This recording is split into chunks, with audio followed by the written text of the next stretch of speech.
नमस्कार, मैं हूं कविता सिंह। मुंबई के बांद्रा रेलवे स्टेशन के बाहर मजदूरों का सैलाब पहुंच गया। बिहार और पश्चिम बंगाल जाने के लिए ट्रेन पकड़ने की खातिर मजदूर बांद्रा स्टेशन में जमा हो गए। इस दौरान सोशल डिस्टेंसिंग कहीं दूर दूर तक नजर नहीं आई। फिलहाल पुलिस ने सभी मजदूरों को वहां से हटा दिया है, लेकिन सवाल यही उठता है कि आखिर इतनी भारी तादाद में मजदूर बांद्रा स्टेशन तक कैसे पहुंच गए? किसी गफलत में ये सब कुछ हुआ है या फिर किसी अफवाह की वजह से? देखिए रिपोर्ट।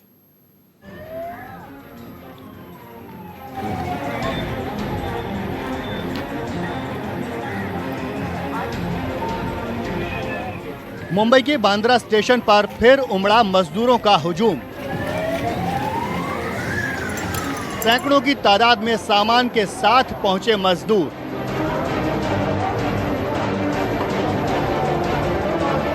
आंखों में अपने राज्य, अपने शहर का सपना लिए।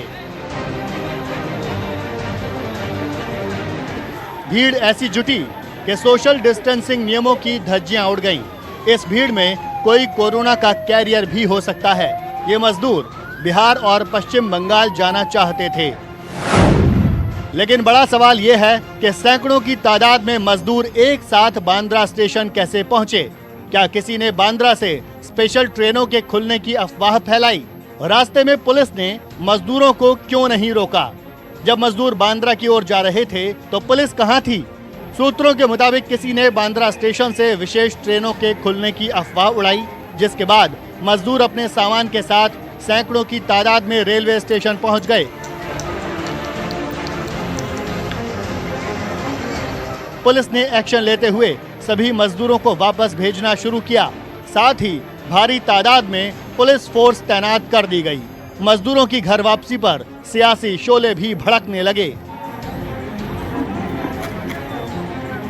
केंद्र सरकार ने लॉकडाउन में लोगों के आने जाने के लिए श्रमिक और स्पेशल ट्रेनें चलाई हैं। श्रमिक ट्रेनों में यात्रा के लिए केंद्र सरकार ने अब नियमों में बदलाव किया है। अब श्रमिक ट्रेनों को चलाने के लिए राज्यों की सहमति की जरूरत नहीं होगी। जो भी श्रमिक एक्सप्रेस ट्रेनें चलाई जा रही हैं, उनका एक नियम होता है, उसका पालन करना जरूरी होता है। लेकिन कुछ लोगों को ये जानकारी मिली थी कि ट्रेनें ज़्यादा मात्रा में चलाई जा रही हैं और उसके लिए किसी भी इजाज़त की ज़रूरत नहीं है। इस अफवाह के चलते वहाँ पर भारी संख्या में जो मजदूर हैं वो जमा हो गए थे। उसमें बहुत सारे ऐसे भी लोग थे जिनके पास किसी भी तरीके का कोई रजिस्ट्रेशन नहीं था, जो कि रेलवे और राज्य सरकारों की तरफ से कराया जा रहा था। उसके बाद जो मुंबई पुलिस है वो वहाँ पर मौके पर पहुंची और काफ़ी मशक्क़त के बाद वहाँ से मजदूरों को हटाया गया। आपको जानकारी होगी कि जिस तरीके से जो श्रमिक एक्सप्रेस ट्रेनें अलग अलग जगहों से चलाई जा रही हैं, उनका एक बाकायदा प्रोसीजर फॉलो करना होता है। उसमें जो संबंधित पुलिस स्टेशन है वहाँ पर फॉर्म जमा करना होता है। उसके बाद नोडल अधिकारी ये तय करता है कि आखिर लोगों को कहाँ भेजा जाना है और किस तरीके से भेजा जाना है।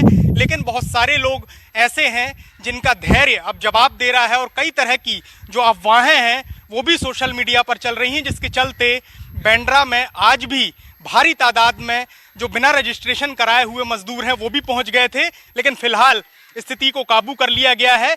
वहीं दूसरी तरफ आपको बताऊं कि जिस तरीके का जो भी गाइडलाइंस केंद्र सरकार की तरफ से या राज्य सरकार की तरफ से जारी की गई हैं, उनको फॉलो करना जरूरी है। तभी मजदूर एक जगह से दूसरे राज्य में जा पाएंगे, अपने गांव जा पाएंगे। तो हमारी भी सभी से यही अपील है कि जो गाइडलाइंस बनाई गई हैं उनको फॉलो किया जाए, तभी आप अपने गांव या शहर पहुंच सकते हैं। सरकार ने मजदूरों को उनके गांव, शहर और राज्य पहुंचाने के लिए पूरी प्रक्रिया तय कर रखी है। इससे पहले 14 अप्रैल को मुंबई के बांद्रा रेलवे स्टेशन पर प्रवासी मजदूरों की भारी भीड़ जमा हो गई थी। सभी मजदूर घर जाने के लिए बांद्रा स्टेशन पहुंचे थे। तब बांद्रा में जुटी भीड़ को लेकर पुलिस ने एफआईआर भी दर्ज की थी। विनय दुबे नाम के शख्स को हिरासत में लिया गया था। लेकिन इस बार बांद्रा रेलवे स्टेशन पर मजदूर किसके कहने पर पहुंचे, अब तक साफ नहीं है। मुंबई से संकेत पाठक के साथ विनोद जगदाले, न्यूज़ 24।